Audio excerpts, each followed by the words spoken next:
السلام علیکم ورحمۃ اللہ وبرکاتہ۔ الحمد للہ نحمده ونستعینه ونستغفره ونؤمن به ونتوکل علیہ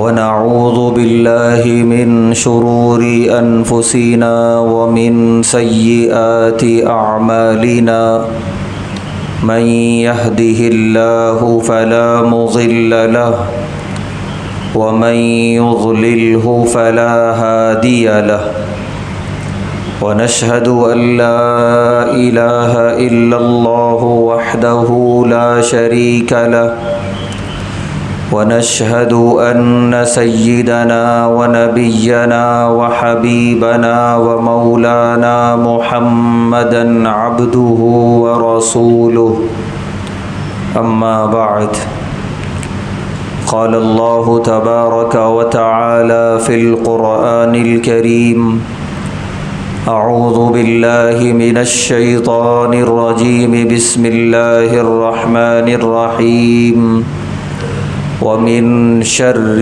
حاسد إذا حسد صدق الله العظيم وقد قال رسول الله صلى الله عليه وسلم إن في الجسد مضغة إذا صلحت صلح الجسد كله وإذا فسدت فسد الجسد كله ألا وهي القلب أو كما قال عليه الصلاة والسلام۔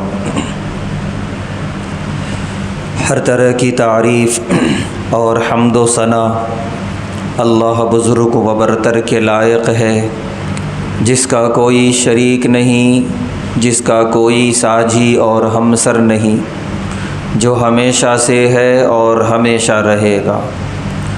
لاکھوں درود و سلام نازل ہوں نبی آخر الزماں جناب محمد الرسول اللہ صلی اللہ علیہ وسلم پر اور آپ کی آل اور آپ کے اصحاب پر۔ محترم حضرات، ایک حدیث پاک میں نے خطبے میں پڑھی ہے، جس کا ترجمہ یہ ہے، پیارے نبی صلی اللہ علیہ وسلم کا ارشاد عالی ہے، ان فی الجسد مضغہ، کہ انسان کے جسم میں ایک ٹکڑا ہے، اذا صلحت صلح الجسد کلہ، جب وہ ٹکڑا صحیح رہتا ہے تو سارا جسم صحیح سلامت رہتا ہے، وَإِذَا فَسَدَتْ فَسَدَ الْجَسَدُ كُلُّهُ، اور جب وہ ٹکڑا فاسد اور خراب ہو جاتا ہے تو سارا جسم فاسد اور خراب ہو جاتا ہے۔ آگے آپ نے ارشاد فرمایا، الا وہی القلب، سنو وہ ٹکڑا ہے قلب، جسے اردو میں کہا جاتا ہے دل، کہ انسان کا جو دل ہے اللہ تعالیٰ نے پورے جسم میں اسے مرکزی حیثیت عطا فرمائی ہے، کہ وہ اگر صحیح سلامت رہا، درست رہا، سارا جسمانی نظام صحیح رہتا ہے۔ وہ اگر خراب ہو گیا، فاسد ہو گیا، تو سارا جسمانی نظام متاثر ہو جاتا ہے، خراب ہو جاتا ہے۔ اور بڑی عجیب بات یہ ہے کہ یہ ظاہری اعتبار سے بھی ہے، باطنی اعتبار سے بھی ہے۔ ظاہری اعتبار سے یعنی طب اور ڈاکٹری کے اعتبار سے، کہ اگر دل صحیح کام نہیں کرتا تو سارا جسم بیمار ہو جاتا ہے، دل کا نظام صحیح ہے تو سارا جسم الحمدللہ صحت مند رہتا ہے۔ یہ تو ڈاکٹر بھی کہتے ہیں اور ظاہری اعتبار سے بھی، لیکن حدیث میں جو فرمایا پیارے نبی صلی اللہ علیہ وسلم نے، وہ باطنی اعتبار سے، کہ دل یہ مرکز ہے ایمان کا، تقوی کا، صبر کا، شکر کا، ہر طرح کا نور اس میں اترتا ہے۔ تو یہ اگر درست رہا، پورا جسم نورانیت سے منور ہو جاتا ہے، اور جب پورا جسم منور ہو جاتا ہے تو وہ شخصیت سراپا اللہ اور اس کے رسول کی محبوب بن جاتی ہے۔ لیکن جب وہ مرکزی مقام وہ دل فاسد ہو گیا گناہوں کی وجہ سے، گندا ہو گیا، جس کی وجہ سے ایمان کا نور نہیں اتر پا رہا ہے اس کے اندر، تو پورا جسم نور سے محروم ہو جاتا ہے۔ نتیجہ یہ ہوتا ہے کہ اللہ اور اس کے رسول کے نزدیک ناپسندیدہ بندہ بن جاتا ہے۔ علماء نے اسے سمجھایا ہے مثال دے کر کہ دل کی مثال ایک چراغ کی ہے۔ چراغ جو شیشے اور آئینے سے گھرا ہوا ہوتا ہے، وہ آئینہ جتنا صاف چمکدار ہوتا ہے، اس چراغ کی روشنی اتنی دور تک اپنی روشنی پھیلاتی ہے، لوگوں کو فائدہ پہنچاتی ہے، اور وہ چراغ اتنا ہی زیادہ لوگوں کی نظر میں قابل قدر ہوتا ہے۔ لیکن جس چراغ کے آئینے پہ، شیشے پہ دھول جمی ہو، جتنی زیادہ دھول ہوگی وہ روشنی اتنی مدھم ہوتی چلی جائے گی، یہاں تک کہ بالکل گندا اور کالا ہے وہ شیشہ تو روشنی باہر ہی نہیں آ پائے گی، اندر کا اندر وہ روشنی ختم ہو جائے گی، مر جائے گی۔ یہ دل کا آئینہ جتنا صاف ہوگا، جتنا شفاف ہوگا، اس کے اندر جو اللہ نے ایمان کی روشنی رکھی ہے وہ اتنا پھوٹے گی وہ روشنی، وہ خود اس آدمی کو جس کا وہ دل ہے اس آدمی کو اتنا منور کرے گی، اور وہاں سے دور تک جائے گی وہ روشنی، اس آدمی کے ساتھ اٹھنے بیٹھنے والے اس سے مستفید ہوں گے۔ وہ آدمی دیکھے گا، اپنی نگاہ کا صحیح استعمال کرے گا، اس نور کی نورانیت سے جب اس کا پورا جسم منور ہوگا تو وہ کانوں کا جب استعمال کرے گا تو صحیح جگہ پہ، وہ زبان کا استعمال کرے گا تو انتہائی صاف الفاظ اور صحیح الفاظ بولے گا، وہ دل و دماغ سے کوئی چیز سوچے گا تو اس کے تصورات انتہائی صاف ستھرے اور منور ہوں گے، اس کے ہاتھ پیر سے نکلنے والے جو اعمال ہوں گے، جو صادر ہوں گے، وہ بھی انتہائی مقبول اللہ اور اس کے رسول کے نزدیک۔ کیوں؟ دل کا آئینہ صاف اور شفاف ہے اور اس کی روشنی سے یہ سب چیز منور ہے۔ لیکن جب دل پہ گرد جم جاتی ہے گناہوں کی، جتنا زیادہ گرد جمتی چلی جاتی ہے اتنا زیادہ دل کا آئینہ گندا ہوتا چلا جاتا ہے۔ اور یہ گرد کیا چیز ہے؟ گناہ۔ انسان جو گناہ کرتا ہے اس کا اثر اس کے دل پہ آتا ہے۔ پیارے نبی صلی اللہ علیہ وسلم نے فرمایا کہ جب بندہ گناہ کرتا ہے تو ایک کالا نقطہ اس کے دل پہ ڈال دیا جاتا ہے، اگر اس نے توبہ کر لی فوراً وہ نقطہ صاف اور اس کا دل بالکل صاف، لیکن وہ توبہ نہیں کرتا، گناہ کرتا چلا جاتا ہے تو نقطہ بڑھتا چلا جاتا ہے، یہاں تک کہ ایک وقت آتا ہے پورا دل سیاہ ہو جاتا ہے، پورا دل کالا ہو جاتا ہے۔ جب دل ایسا ہو گیا تو اب وہ دل ایمان کی نورانیت سے محروم ہو گیا، وہ نہ اس شخص کو فائدہ پہنچائے گا اور نہ کسی اور کو فائدہ پہنچائے گا، اور اس کے اعضاء سے صادر ہونے والے تمام اعمال گناہوں والے ہوں گے۔ وہ نگاہوں سے دیکھے گا تو غلط گناہ کی چیز دیکھے گا، وہ کانوں سے سنے گا تو گناہ والی چیزیں سنے گا، وہ زبان سے بولے گا تو اس کے الفاظ انتہائی فحش ہوں گے، کیونکہ دل کا آئینہ گندا ہو چکا ہے، کالا ہو چکا ہے۔ اسی لیے پیارے نبی صلی اللہ علیہ وسلم نے فرمایا اپنے دل کی فکر کرو، یہ جتنا صاف ستھرا ہوگا تمہارا پورا وجود، تمہاری دنیا، تمہاری آخرت بالکل سجی سنوری ہوگی۔ لیکن یہ چھوٹا سا دل کے چھوٹا سا یہ ٹکڑا انسانی جسم کا جو دل کہلاتا ہے، اگر اس کی فکر نہ کی، یہ گندا ہی رہ گیا گناہوں کی وجہ سے، تو پھر آدمی کی دنیا بھی برباد اور آخرت بھی برباد۔ ویسے تو سارے گناہوں کا اثر دل پہ ہوتا ہے، لیکن کچھ گناہ ایسے ہیں جو ڈائریکٹ براہ راست دل کو متاثر کر دیتے ہیں۔ اس میں سب سے بڑا گناہ جو پیارے نبی صلی اللہ علیہ وسلم نے بتایا وہ ہے کینہ، کپٹ۔ اس دل کے اندر کسی کا کینہ، کسی کا بغض، کسی کا حسد بسا کے رکھنا، اس سے دل مریض ہو جاتا ہے، بیمار ہو جاتا ہے، اور ایسا شخص بڑا بے اطمینانی اور بڑی بے سکونی کی زندگی گزارتا ہے۔ علماء نے لکھا ہے کہ جیسے انسان کا پورا جسم ہے، کہیں اس کے جسم پر زخم آ گیا تو اس زخم کی تکلیف ہوتی ہے، نتیجہ یہ ہوتا ہے زخم گہرا ہو تو راتوں کو سو نہیں پاتا بندہ تکلیف کی وجہ سے۔ یاد رکھیں دل کا زخم یہ ہے، کسی کا کینہ اپنے دل میں بسانا، کسی کا کپٹ، کسی کا حسد، کسی کا بغض، دشمنی، یہ دل کو زخمی اور چھلی کرنے والے امراض ہیں، بیماریاں ہیں۔ نتیجہ یہ ہوتا ہے کہ آدمی کو محسوس نہیں ہوتی اس کی تکلیف، لیکن خود بخود سکون سے محروم ہوتا چلا جاتا ہے، بے سکونی کی طرف جاتا ہے۔ اس لیے علماء نے لکھا ہے اس دنیا میں جنت کا مزہ حاصل کرنا ہے، اپنے دل کو صاف کر لو، کینہ سے، کپٹ سے، بالکل دل کو صاف ستھرا کر لو۔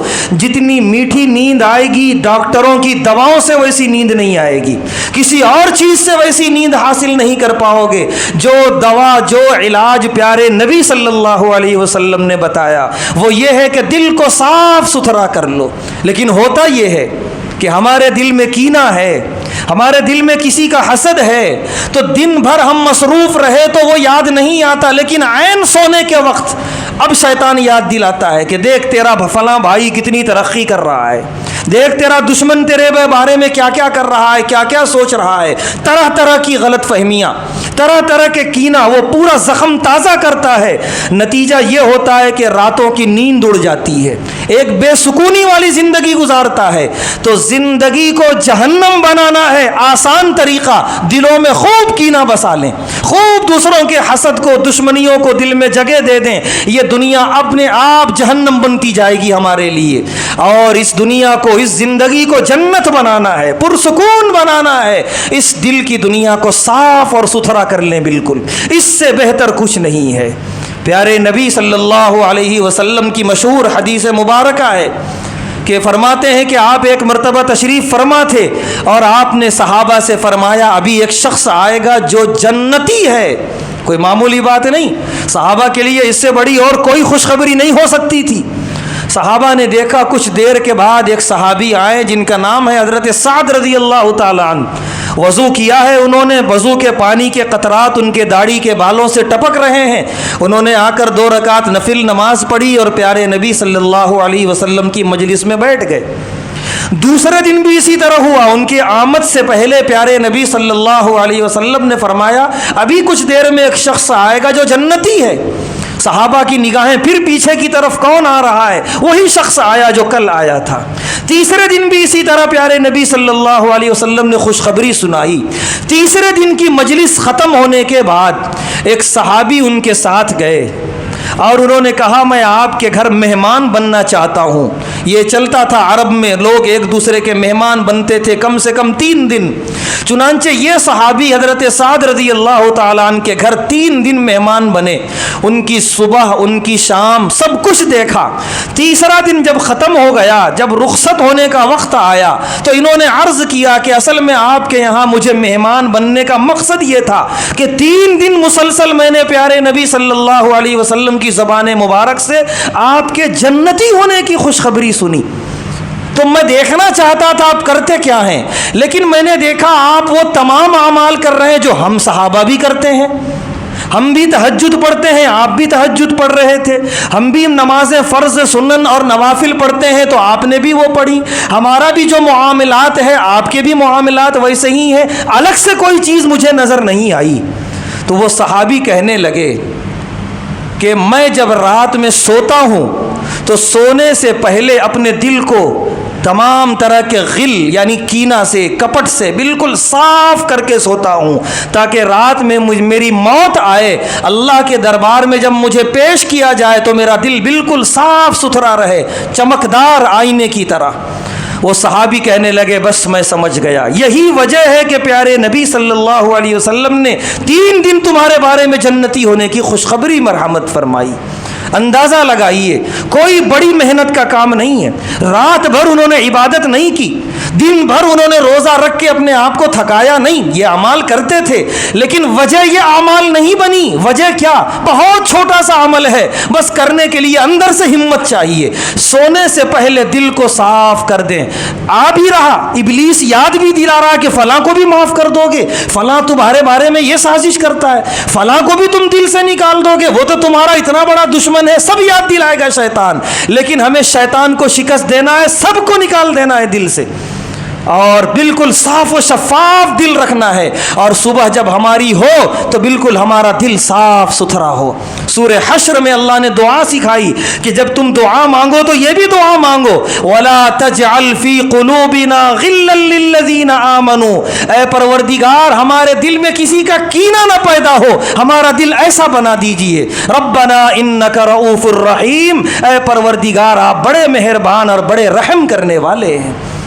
حدیث پاک ہے، پیارے نبی صلی اللہ علیہ وسلم نے ارشاد فرمایا، ہر پیر اور ہر جمعرات بندوں کے اعمال اللہ کے دربار میں پیش کیے جاتے ہیں، اور جن کے اعمال پسند آتے ہیں اللہ ان کے لیے مغفرت کا اعلان کرتے ہیں۔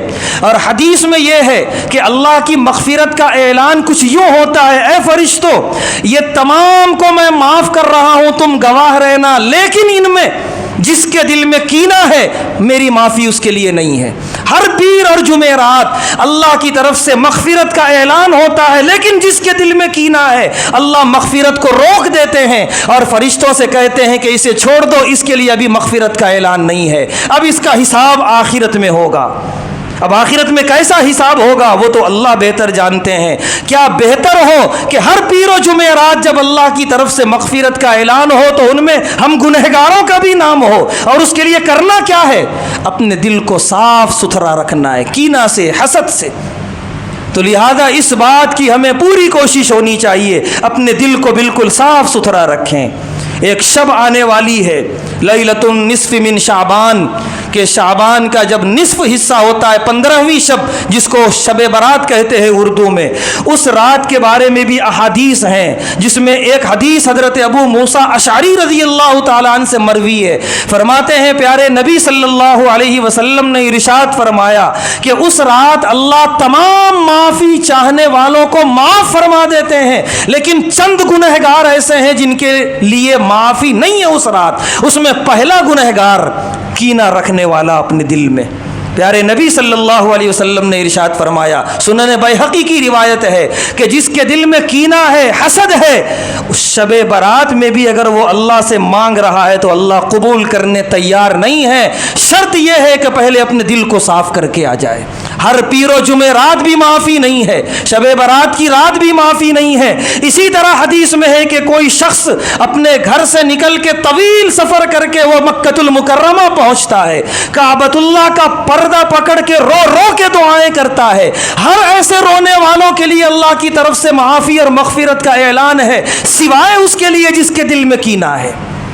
اگر وہ اپنے دل کی صفائی کر کے نہیں گیا اپنے گھر سے، اپنے اہل و عیال سے، اپنے ملنے جلنے والوں سے، تو وہاں پہنچ کر کعبے کا پردہ پکڑنے کے باوجود بھی اس کے لیے مغفرت کا اعلان نہیں ہے۔ اندازہ لگائیے کتنا غلیظ ترین گناہ ہے، کتنا مہلک مرض ہے کسی کا کینہ اپنے دل میں رکھنا۔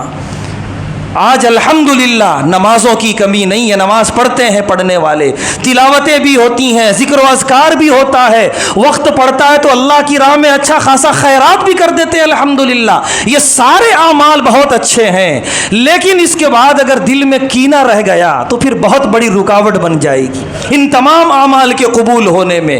نہ صرف یہ کہ سامنے شب برات ہے، بلکہ رمضان جیسا بڑا مبارک مہینہ ہمارا منتظر ہے اور ہم اس کے استقبال کے لیے تیار ہیں، لیکن دل کے ایسی کیفیت کے ساتھ نہیں۔ لہذا آج سے عزم مصمم کر لیں، دل کو اپنے اعتبار سے ہم صاف کر لیں گے۔ سامنے والا ہمارے بارے میں کچھ دل میں رکھتا ہے، اس کا ذمہ دار وہ ہے، وہ حساب دے گا اللہ کے پاس۔ میں تو اپنا دل بالکل صاف کر رہا ہوں، دل کو صاف کر کے آج ہی سے اپنے آپ کو اور اور اپنی زندگی کو جنت نما بنا لیں اور آنے والی برکتوں والے جو لمحات ہیں خوب اس سے مستفید ہونے کے لیے تیار رہیں، اپنے دل کو اتنا صاف شفاف چمکدار بنا لیں۔ اور ایک بات اگر نہ کہوں تو شاید بات مکمل نہ ہوگی، وہ یہ ہے کہ ہمیں جو تعلیم دی ہمارے پیارے نبی صلی اللہ علیہ وسلم نے، صرف اتنی ہی نہیں کہ دل کو صاف و شفاف کر لو، وہ تو کرنا ہے ہر حال میں، بلکہ آپ علیہ الصلاۃ والسلام کی تعلیم اس سے بھی اونچی جاتی ہے۔ آپ نے فرمایا اس دل کو صاف بھی کرو، اس کے بعد دل کو بڑا بھی کرو، اس میں جگہ رکھو سب کے لیے۔ آخر کب تک یہ ایک دوسرے کے خلاف تنگی، ایک دوسرے کے خلاف اپنے دلوں میں جگہ نہیں، آخر کب تک ہوگا؟ اور بھی مقامات پر ہم تنگی کا مظاہرہ کرتے ہیں، لیکن سب سے زیادہ رونا اور بڑے کوفت کے ساتھ جو بات کہی جا رہی ہے وہ یہ کہ سب سے بڑی بات اس وقت مسلمانوں کی یہ ہے، مسلکوں کے نام پہ تنگی، ایسی تنگی ہے بس اللہ بچائے، بلکہ کہنے میں اچھا نہیں لگ رہا، غیروں کے پاس نہیں ہے اتنی تنگی کہ جن کا نہ خدا ایک ہے نہ عبادت خانے ایک ہیں، وہ ہزاروں لاکھوں خداؤں کو مانتے ہیں، یعنی الٹپ ہے ان کا مذہب جو دماغ میں بھی نہیں آتا، مگر دیکھنے میں یہ آتا اتنی تنگی وہ بھی اپنے اندر نہیں رکھتے۔ ہم ماشاءاللہ ایک اللہ کو ماننے والے، ایک رسول کو ماننے والے، ایک ہی قبلے کی طرف رخ کر کے نماز پڑھنے والے، ایک ہی نماز پڑھنے والے، کوئی ظہر کی 5 رکعت نہیں پڑھتا، کوئی عصر کی 3 رکعت نہیں پڑھتا، کسی بھی مسلک کا ہو، سب نماز میں وہی قرآن پڑھتے ہیں، کسی کا قرآن الگ نہیں ہے، اصولیات میں سب برابر ہیں ماشاءاللہ، لیکن کہیں کہیں جزیات میں تھوڑا سا نقطۂ نظر کا فرق ہے، وہ بھی لچک ہے شریعت میں اتنی، حدیث میں اتنی لچک رکھی گئی ہے کہ تم یوں بھی عمل کر سکتے ہو اور یوں بھی عمل کر سکتے ہو، لیکن اس لچک کو لے کر ہم نے جو تنگی پیدا کر دی، جو مسلکوں میں ہم بٹ گئے، اپنے عبادت خانے الگ کر لیے، مسجدیں الگ کر لی، اللہ کی پناہ۔ کیا غیر نہیں سمجھ رہا ہے؟ کیا غیر نہیں دیکھ رہا؟ یہ یکتائیت کے نعرے لگاتے ہیں لیکن کتنا بٹے ہوئے ہیں، یہ اپنی مسجدوں کے نام مسلکوں کی طرف منسوب کر لیے ہیں۔ بعض مسجدیں تو ایسی ہیں جہاں صاف اعلان لگا ہوا ہے کہ یہ مسجد فلاں مسلک کی ہے اور دوسرے مسلک کے لوگ یہاں نہ آئیں، ایسی مسجدیں کم ہیں لیکن ہیں، یہ جھوٹ نہیں کہا جا رہا، یہ اعلان ہے بعض مسجدوں میں، اور کچھ مسجدیں ایسی ہیں جہاں اعلان نہیں ہے لیکن ماحول ایسا بنا ہوا ہے کہ دوسرے مسلک کے لوگ کیوں آئیں، اگر چلا گیا دوسرے مسلک کا بھٹک کے تو اسے ایسے دیکھا جاتا ہے جیسے کوئی کافر آ گیا، کوئی منافق آ گیا۔ کیا تنگی، کیا جی رہے ہیں ہم، کس منہ سے دعویٰ کر رہے ہیں ہم نبی پاک صلی اللہ علیہ وسلم کے امتی ہونے کا؟ شرم سے ڈوب مرے، ہم کس نبی کے ماننے والے ہیں؟ کتنا بڑا دل تھا وہ منافقین جن کے بارے میں اللہ عرش پہ بیٹھے ناراض اور ناراضگی میں آیتیں اتار رہے ہیں، ان کے جہنمی ہونے کے بارے میں خبر دے رہے ہیں، ایسے منافقین مسجد نبوی میں آ کے نمازیں پڑھ رہے ہیں۔ حضرت عمر رضی اللہ تعالیٰ عنہ کہتے ہیں پیارے حبیب صلی اللہ علیہ وسلم اجازت دیجیے میں ان لوگوں کو بھگا دوں، یہ کیوں آتے ہیں ہماری صفوں میں؟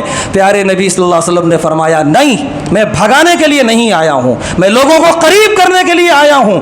اپنے جانی دشمنوں کے لیے آپ نے دل میں جگہ رکھی، ان کی اولادوں کے لیے آپ نے دل میں جگہ رکھی، ان کی نسلوں کے لیے آپ نے دل میں جگہ رکھی، اتنا بڑا دل پیارے نبی صلی اللہ علیہ وسلم کا۔ بدترین کافر مسجد نبوی میں آیا تو آپ اٹھے، استقبال کیا آپ نے اور بٹھایا اور اس کے سامنے اسلام کی دعوت پیش کی، لیکن ہمارا حال یہ ہے، کیا کافر آئے گا، کیا منافق آئے گا، وہ تو آئیں گے ہی نہیں، آتا ہے ہمارا بھائی، وہ بھی کلمہ گو ہے، وہ بھی قرآن پڑھنے والا ہے، وہ بھی اسی قبلے کی طرف رخ کر کے نماز پڑھتا ہے، لیکن ہم یہ ہے کہ اس کو ایسی ترچھی نظروں سے دیکھتے ہیں کہ آئندہ کبھی آنا ہی بھول جائے وہ مسجد میں، اور وہ اپنے آپ کو کافر اور منافق محسوس کرے۔ یہ کسی ایک مسلک کی بات نہیں، ہر مسلک میں تعصب ہے، ہر مسلک میں، کسی ایک کے بارے میں تنقید نہیں کی جا رہی ہے، ہر مسلک میں یہ تعصب لیے بیٹھے ہیں، ڈوب مرے پانی میں۔